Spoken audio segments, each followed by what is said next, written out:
네, 안녕하십니까. 제주도시다 당선인 오영훈입니다.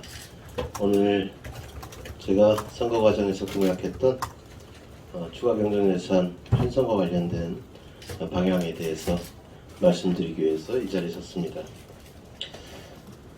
민선 8기 도정 출범을 앞두고 있습니다. 당선 이후 새로운 제주를 만들기 위해 차근차근 준비해가고 있습니다. 무엇보다 도민과의 약속을 지키기 위해 세부 실행 방안을 꼼꼼히 챙기고 있다는 말씀드립니다. 도정 출범과 함께 집행할 제1회 추가 경정 예산 계획이 그 첫 번째 결과물이라고 봅니다. 올해 제주도의 총 예산은 6조 3,922억 원입니다. 이번 추경을 통해 8,500억 원이 늘어난 7조 2,400억 원 규모로 편성하고자 합니다. 재원은 지방교부세 4,830억 원, 순세계 잉여금 1,656억 원, 국고보조금 1,450억 원, 세외 수입 등 기타 560억 원 등으로 편성할 수 있을 것 같습니다. 건전재정 기조와 하반기 경기 하강에 따른 세입 감소에도 대비해 지방채는 단 한 푼도 발행하지 않겠습니다. 연내 집행이 불가능한 사업을 정리하고 현안 사업에 재투자하는 방향으로 재조정해 나가겠습니다.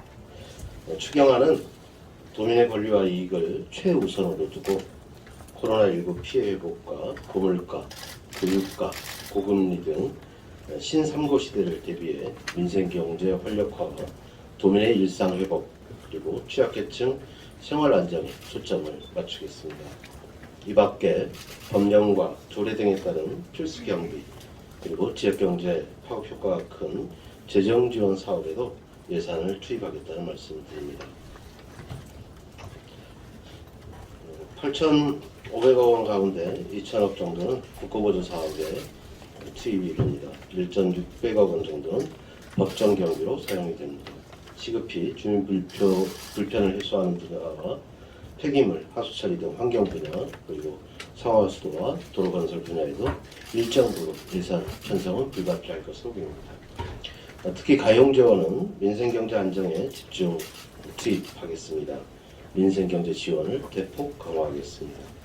소상공인과 자영업자의 경영 안정화를 위해 보전 등의 특별 금융지원 방안을 마련하도록 하겠습니다. 농어촌진흥기금 대출 상환기간 그리고 관광시설 및 관광사업체 대출 상환기간 연장과 이자 차익 보전도 병행 추진하겠습니다. 무기질비료 가격 인상 차익 지원을 비롯한 1차 산업 종사자에 대한 지원을 확대하고 문화예술과 관광 분야 종사자에 대한 지원도 마련하겠습니다. 소농과 소규모 어가 그리고 미취업 청년과 특수형태 근로종사자, 프리랜서 등에 대한 지원도 빼놓지 않겠습니다. 이 밖에도 공공의료 분야와 기초복지 관련 분야 등에도 관심을 기울여 소외되거나 배제되는 계층이 발생하지 않도록 하겠습니다.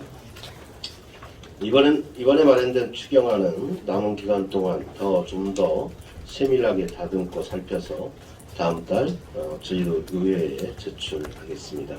제주도 의회와 유기적인 협력 체계를 통해 7월 중 예산이 처리되고 8월부터는 바로 집행할 수 있도록 만반의 준비를 다하겠습니다. 존경하는 제주도민 여러분, 제주도민은 누구보다 현명합니다. 민선 8기는 현명한 제주도민들을 모시고 보다 열정적으로 일을 해 나가겠습니다. 도민들이 위임한 권한과 예산은 오로지 도민들을 위해 쓰이도록 하겠습니다. 도민과의 약속, 오영훈은 반드시 실천하겠습니다. 감사합니다. 우선 추경과 관련된 예산 규모와 방향에 대해서 말씀을 드렸습니다. 이와 더불어 한 가지 더 말씀을 드리고 싶은 점은 오늘 기자회견 전에 오차를 겸한 간담회를 김광수 교육감 당선자와 그리고 JDC 양영철 이사장과 간담회를 통해서 제가 생각하고 있는 추경의 편성 규모와 방향에 대해서 설명을 드렸고 교육청에서도 또 JDC에서도 추가 경정 예산을 편성하는 데 민생경제 활력 대책을 마련하는 데 협조해 주실 것을 당부드렸습니다. 아마 교육청에서도 긍정적으로 7월 1일 출범하는 대로 추가 경정 예산을 편성해서 도의에 제출할 수 있도록 되지 않겠나라고 전망하고 있습니다. 제주교육청의 추경 규모는 저희가 파악하기로는 2천억 원 이상이 될 것으로 전망하고 있다는 점도 말씀드립니다. 그리고 JDC 같은 경우에도 예산의 이전용 등을 통해서 민생경제 활력 대책에 쓰일 수 있는 예산 재원이 1,000억 원 이상은 될 것으로 파악을 하고 있습니다. 이와 관련해서도 적극적으로 제주도와 교육청 그리고 JDC가 연대와 협력을 통해서 저희 도민들의 민생경제를 회복하는데 충분한 의견 교환을 통해서 함께 해나가겠다는 말씀을 이 자리를 빌어서 드립니다. 그러면 기자 여러분들 질문 있으시면 질문 받도록 하겠습니다. 변호인님, JRBS의 심은경 기자입니다. 기자회견을 통해서 대략 말씀하셨지만 소상공인과 자영업자의 경영 안정이라든지 농어촌 진흥기금 대출 상환기간 연장 그리고 관광사업자 대출기간 연장 등에 대한 방안을 마련하겠다는 것을 가장 앞서서 말씀하셨는데요. 네네. 관련해서 예산 어느 정도 규모로 생각하고 계신지 그리고 가장 많은 비중을 차지하고 있는 추경 예산 중에 그 금액 비중으로 해서 가장 많이 차지하는 부분이 어느 부분인지 조금 소상한 내용이지만 말씀 부탁드립니다. 우선 제가 재원에 대해서는 구체적인 방안을 말씀을 드렸고 그리고 세출 항목에 대해서는 제가 금액을 다 말씀드리지 않았는데요.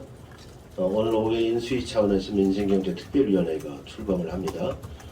거기서 충분한 추가 경정 예산안 편성과 관련된 지출과 관련된 다양한 의견을 또 받을 생각입니다. 그리고 세입부서와 또 저희 도청 예산 담당관실과 좀 더 협의해야 될 부분들이 있을 겁니다. 그런 부분들을 감안해서 아직 구체적인 내용을 말씀드리지 않았다는 점을 말씀드리고요. 예산안이 결정되기까지는 이와 관련돼서 또 많은 도민들의 기대가 있을 수 있기 때문에 좀 더 신중한 접근이 필요하다는 점을 말씀드리고요. 가장 크게 생각해야 될 부분은 코로나 극복 민생경제 지원 분야에 3천억 원 이상이 투입돼야 한다. 이런 정도로 말씀을 드리겠습니다.